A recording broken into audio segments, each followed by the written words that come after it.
يوم جديد وفيديو جديد، يلا نبلش. تخيلوا معي ملياردير عنده جزيرة خاصة، طيارة خاصة، علاقات مع رؤساء ونجوم ومشاهير. فجأة بينمسك، بيتهم بتهم خطيرة كتير، وبعدها بشهر واحد بس بيموت جوا السجن. والكاميرات كانت خربانة والحراس نايمين. صدفة ولا في شي أكبر من هيك؟ اليوم رح نحكي قصة جيفري إبستين، القصة اللي لحد اليوم أمريكا وكل العالم مش قادرين يفهموها. مين هو إبستين أصلاً؟ الغريب إنه إبستين ما كان من عائلة غنية ولا سياسي كبير، كان مدرس رياضيات عادي. بعدين فجأة دخل عالم المال والاستثمارات وصار يتحرك بين المليارديرية، وبلش يعمل علاقات مع ناس كبار كتير، سياسيين، رجال أعمال، مشاهير. بس المشكلة ما حدا كان فاهم هو بالضبط بيشتغل شو.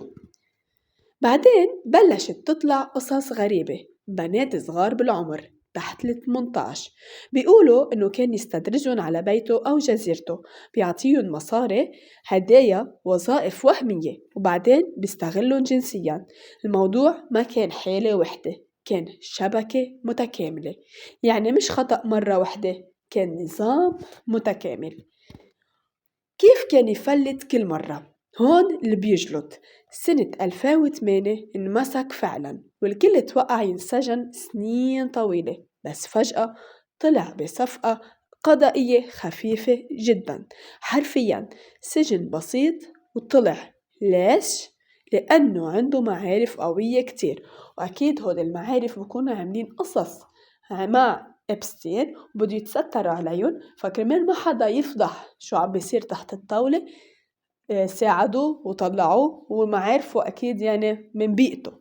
يعني بصراحة لما يكون صاحبك ملياردير وعنده علاقات سياسية، القانون بيصير أضعف.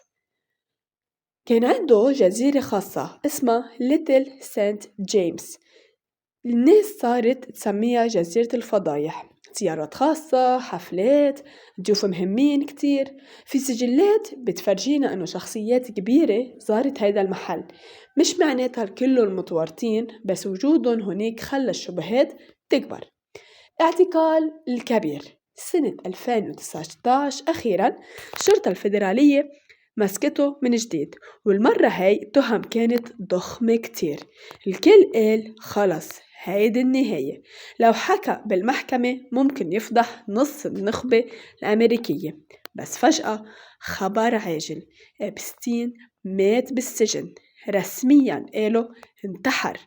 بس لحظة، الكاميرات كانت خربانة، الحراس نايمين، وما كان تحت مراقبة، بالسجن مشدد الحراسة. في شي غلط، يعني كل شي غلط بنفس الليلة. هون الناس بلشت تقول مستحيل تكون صدفة. نوصل للفلوس والورثة. بعد موته اكتشفوا انه مخبى مئات الملايين بصندوق ائتماني في ناس كان مفروض يورثوه، من ضمنهم صديقته. بس بنفس الوقت في عشرات الضحايا رافعين قضايا كرمال تعويض. يعني لليوم الفلوس بعد ما تقسمت بشكل متكامل كانت خلصت القضية. بصراحة برأيي القصة هاي مش قصة شخص واحد بس. إبستين مجرم أكيد، بس الأهم كيف قدر يشتغل سنين بدون ما حدا يوقفه. المشكلة بالنظام نفسه. لما يكون عندك فلوس وعلاقات القانون بيصير قابل للكسر، ويمكن موته خلى أسرار كتير تندفن معه، واللي دفع الثمن بالنهاية هن الضحايا. سواء انتحر أو لا، العدالة ما اكتملت.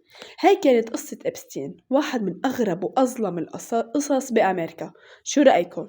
انتحر ولا في شي أكبر؟